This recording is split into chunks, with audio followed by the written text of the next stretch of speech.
Hey, welcome back to Big Soft TV. I'm your host and business guide, Michael Rager. We're here on the Now Media television networks. I got my good friend Kristin Gunderson, and we're going to talk about building your business. I'm going to talk about it from a coach's perspective. Kristin's going to talk it about from that important side, the financial side. So, Kristin, how are you doing today? Great. Thank you so much for having me on the Biz Talk Show today, Michael.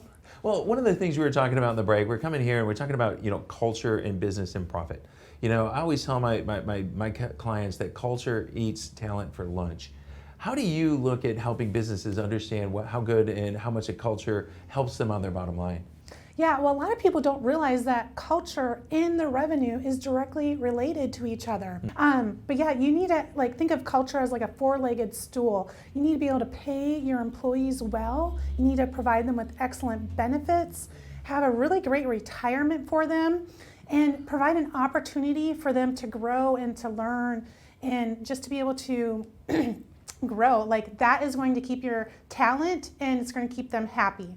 Yeah, finding good and great talent. Good talent's one thing, great talent's another thing, and helping building that culture to make a place where people want to go to work in. Because one of the things we were talking about, very few businesses even make it to $1 million in revenue, don't they? Yeah, it really shocked me when I heard this, but only 7% make it to $1 million in revenue a year. That just blows my mind. And what surprised me even more is that only 40% of businesses are actually profitable, but yet 99.9% of all businesses are small businesses, and the IRS anyone who has 500 or more employees is included as a big business, and small business employs over half of the United States. So it's really important that small businesses thrive because they're the backbone of the economy.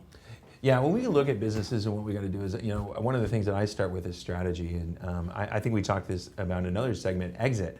We always start with the beginning with the end in mind. I tell people is you don't go to your home builder and tell them, build me a house. Where do you go first? You go to the architect, right? So how do when they come to you and you start talking about the finances, how do you help people start to put together that plan to build their business?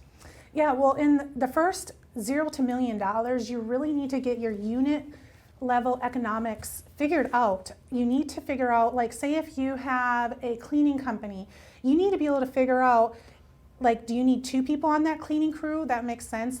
People can go in and do all the cleaning the floors and stuff like that, and maybe someone's dusting, but they get it done quicker if there's 2 people there. So how many people are on your cleaning crew, and figuring out what their average wage is. I mean, you might have a main person who's there and they might make $25 an hour, and then you might have someone who makes $15 an hour, so it averages out to be $20 an hour for this crew. And then you got to figure out how many houses can they do a day? How many cleanings can they do?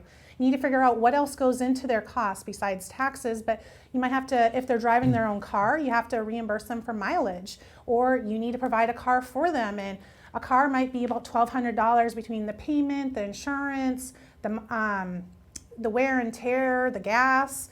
And what else goes into that? If you have a cleaning company, you need to buy a vacuum, and you need to buy cleaning supplies and rags. So you need to figure out exactly what all that is for one unit, just what one unit is, and then how many houses can they clean a day? How much are you charging per clean? And once you have those numbers, you need to be making a profit. So we need to kind of back into it, but you should be making at least a 10% profit. 10% is good. That's what your goal is 10% bottom line for if you're under $1 million in sales. That's the goal. Yeah, that's a minimum. One of the things that I have clients just along the way you're going is figuring out break even. Where do I break even? Where do I get to? What do I get to? And what exactly do I have to do that what's coming in equals what's going out? And then how do we take it to the next step? Exactly. And usually it comes to capacity issues, right? It's are we running at 50% capacity, 70% capacity, 100% capacity? And how do we move them that way? So when you start looking from a financial side, I think one of the most important mistakes that people make is one is they don't understand COGS at all. They don't know how to, when I go look at financial statements, it's no, this is a cost of goods sold. This is not a fixed cost. They don't know how to do it, and they don't know how to do markup. Yes. Yeah, how do you explain how to do markup? Because that's an important thing. People think they're making 30% and they're not. Yeah, I mean, if you want to shoot for a 40% markup, basically you take whatever your total costs is or whatever, and you divide it by, say, 40.40. And that's how you can get your markup. Because you also need to consider, like, if you have that cleaning company, you don't want to be, like, you may start out cleaning, but you eventually want to get out of cleaning. Like, you need to be able to replace yourself. The goal is for you to be able to be up on that bridge and to have different, have 4 or 5 different cleaning crews and keep on growing as your capacity goes. But if you can't figure out that markup, and it's a calculated, you just have to be able to know your numbers and be able to calculate, and that's why you need a good bookkeeper or an accountant to be able to help you with that, because the business owner doesn't necessarily know their numbers. They're good at doing what they do. You need to have that people on your team, like a good bookkeeper or an accountant, to be able to help you figure those out, and then they can help guide you and back into it. Yeah, I do both blue and white collar clients, and I see them, and I'm going to tell you, lawyers are good lawyers and they're awful business owners, even if they're business attorneys. It's like that. I got a big concrete company as a client. He's great. He understands it, but he doesn't understand the financials. You got to bring those professionals on in your team and build that team so you can move things out. And I think that's where it comes as professionals like us. We've got tools to help them look at these things and do that, because I see it all the time. You just talked about dividing, into that number to get your COGS. Most people, what they do is they do a multiplier. They go 1.4. Okay, that's it. And they end up finding out they're only doing about 31%, where the other way you're actually getting 40. Yeah. And you do it a lot, right? Yep. And I guess some other things that you can think about in order to increase your profit and get that business growing is, one thing that sticks out to me right now is, when's the last time you've raised your prices? Everyone is raising their prices across the board. You're getting emails left and right from different companies. Hey, we're going up. And so if you haven't raised your prices recently, go ahead and send out the email. Everyone is basically expecting that price increase right now. So there's never been a better time to increase that prices. And someone has to own price. You need to be set on your calendar. You're the CEO. You're the one who's doing it right now.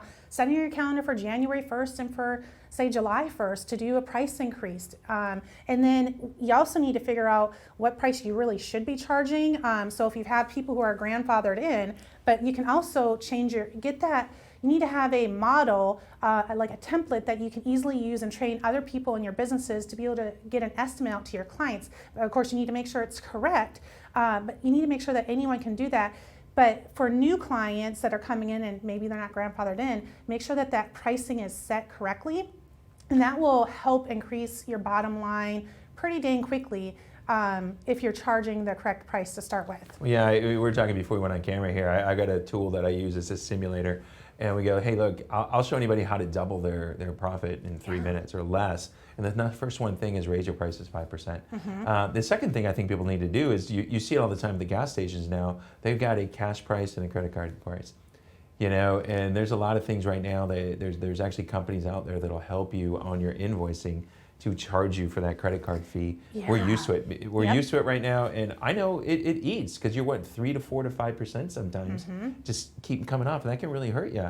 Yeah. And go from there. So if people want to set up an appointment with you and really sit down and look at their numbers and have you help them understand their P&L statements and their balance sheets and stuff like that, how do they set an appointment with you so they can sit down and really get your professional advice? The easiest way is to literally call our office. I have a VA now who answers the phone 24/7. Well, not 24/7, but during business hours. So 936-372-2661, and just ask them to meet with me, and they can literally set up an appointment that works in my schedule and with your schedule.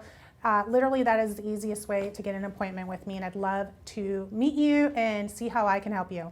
Well, you also got some networking things going on, right? How do they just go out and just meet Kristin out and about and hang out with you? What do you got going on up north? Well, every Thursday I actually network on Zoom. It's a worldwide networking event. It's this one's females only, and we meet on Zoom. So if you want that information, reach out to me on Facebook, LinkedIn, or Instagram at Gunderson's Bookkeeping, or you can just find me at Kristin Gunderson. I can send you the link to that. We'd love to have people who can do business in more than one state there.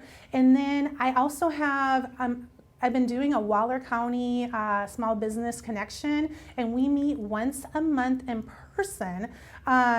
So the next event is coming up the first Wednesday of March, and kind of all of Waller County is getting together, and we're going to be at Pine Island Country Store from like 5 to 7 p.m. And then I network a lot in Cypress too, so whenever those events come up, I try to hit those up. Well, awesome, Kristin, because that's it. You got to get out there, got to meet people, and it's a lot Exactly. more fun than just picking up the phone. So this is Michael Rage, your business guide. We're going to be back right after this.